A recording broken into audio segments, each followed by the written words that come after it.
জিলহজ মাসের প্রথম 10 দিন চলছে।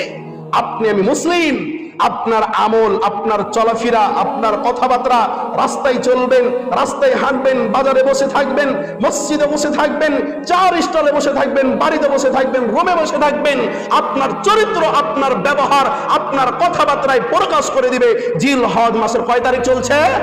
10 দিনে আমলগুলো চলছে। আপনার ব্যবহার, আপনার চরিত্র, আপনার কথাবার্তা, আপনার উঠা বসা সব কিছুই জানিয়ে দিবে সামনে কি আসছে। কথা বলেন, সামনে কি আসছে? কুরবানি আসছে। আল্লাহর একটা বিধান আসছে যেটা আপনাকে আমাকে মানতে হবে। আমি কি বোঝাতে চাচ্ছি আবারও বলছি, দেখেন, আপনার কথায়, আপনার চলাফেরায়, আপনার নম্রতায়, আপনার উঠা বসায় পরিচয় দিবে যে সামনে কুরবানি আসছে।